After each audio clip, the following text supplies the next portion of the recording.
I don't like color harmonies, I never did. Books, teachers, videos, they always say the same thing. These are color harmonies, they work, eat them.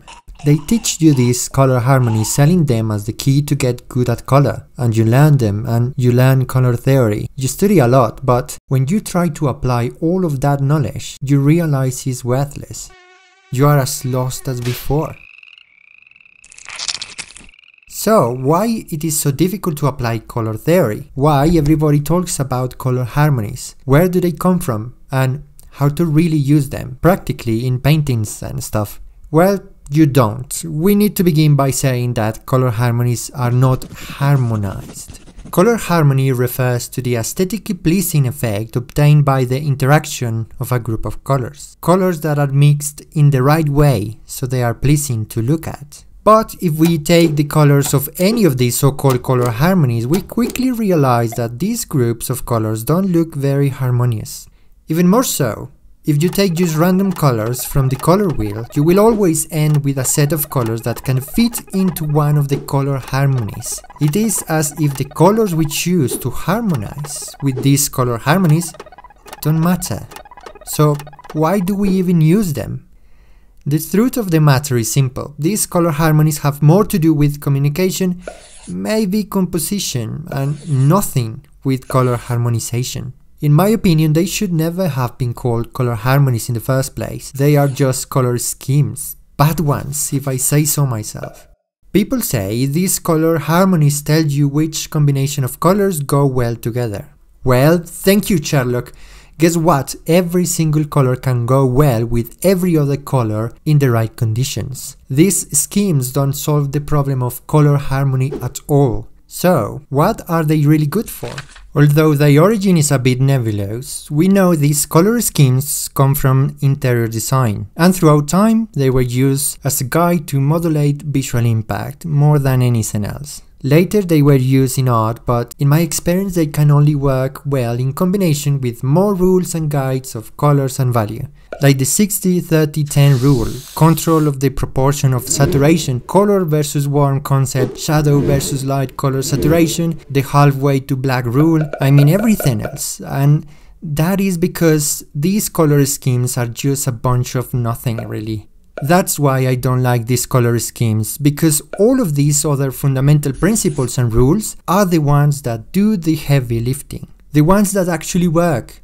I mean, telling me that if I use one of the color harmonies, I am going to get good colors in my painting is the same as telling me that if I roll a dice, I am going to get a number between 1 and 6. Oh, thank you, you don't say. You can check all of these rules and go deep into color theory. I mean, you should. But at the end of the day, for me at least, all these rules are just obstacles for creativity, because working with all of that in mind feels awkward. It's like grammar rules. If you are learning a new language or even your own, yes, you should learn all its grammar rules. But when you try to actually speak and communicate, thinking about grammar as you speak is impractical. It's the same between color theory and color painting. So, what should we use or do instead? Harmony comes from nature. The world is effortlessly beautiful. So, if we artists want to paint something beautiful and harmonious, the best thing to do is to learn how nature does it. Things exist in the world, but we can only see them because of light. Things also have color. Its intrinsic color, called local color, that we can appreciate when they are under flat white light of medium intensity. But light in nature is not always white and flat, and interesting things start to happen if the light has more or less intensity, or if the light has different color, or if there are more than one light. Color diversity and harmonies start to appear when the light is reflected and recombined many times. On a normal day, we have light from the sun and the blue glow of the sky. These two lights illuminate everything below. Some of these things reflect the light to a greater or lesser extent, and light scatters and mixes, creating lots of less intense reflections of many colors. Everything looks harmonious because everything is connected, and what connects everything is light, and that happens in any place. Have you seen that video of a diver that goes deep in the ocean with a set of colored tubes? Did you see how the color changed as he went deeper and deeper? That happens because the deeper he went, the light has less intensity, and blue light was more prevalent. I love this video because it shows very clearly that the local color of things doesn't matter as much as the environment's light. Light determines the context. The light conditions determine the harmony. Light is the one that creates harmony. So, one of the very first things we need to establish when we are painting is the light conditions. Light determines all the context, the harmony. Light shifts the local color of everything to its own. If the light is white, the objects being illuminated by it will appear with their local color, but the local color will shift towards blue if the light is blue, to red if the light is red, etc. We can choose colors according to the light context with a color mixing method called Gamut Mapping. This method consists of taking the color wheel and using only a section of it to limit the color palette. You can think of it like this. If we have white light, we have all the colors available in the color wheel. But if the light has a specific color, all of the local colors present are going to be shifted towards the light color. As you can see in these examples, the dominant color will be the light color and all of the rest shifts towards it, resulting in a grayish version of the original. If the light is yellow, the blues will be grayish, sometimes completely gray. If the light is red, the greens will be grey. Grey can be perceived as any color depending on the context. That's because of an effect called color constancy.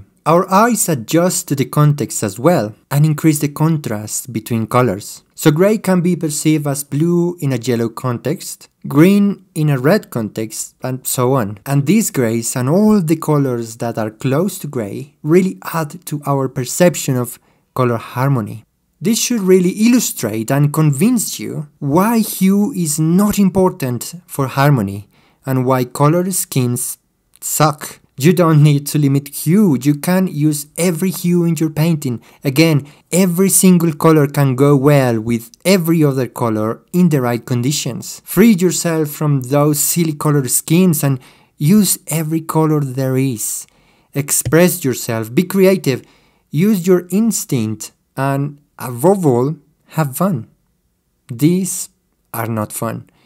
In all honesty, I don't even use color gamuts. They can be useful when you are learning or if you need more color consistency because you are making several paintings of the same location for comics, for example. But really, all that you need is the fundamental knowledge about how light works and how it creates harmony. I create these illustrations having all of those fundamental principles of colors and light in mind. They are part of a series of scientific notebooks I launched recently, featuring the greatest scientists in history. If you are a science or engineering student or professional, you will love these notebooks. Or if you have a friend or relative that is studying science at school or college, these notebooks would be a great present. I will really appreciate if you can give them a look and spread the word. That's a great way to support this channel. Here, for example, I wanted this scene to be illuminated by the afternoon sun.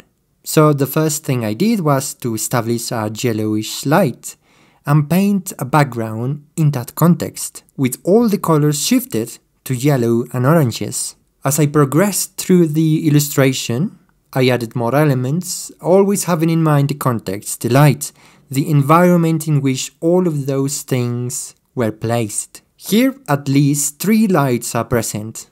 I wanted the public in the background to be in the shadows, illuminated by a dim purple light, because the Royal Institute Theatre, in which the lecture is taking place, has this color. Then there is the illumination in the theatre and the dim light of the candle.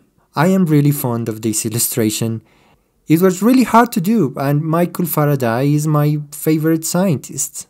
Here the light is white and flat. It's a gloomy and cloudy day in Cambridge, so all the colors tend to be a bit dull in places, but also all the elements are really showing their local color.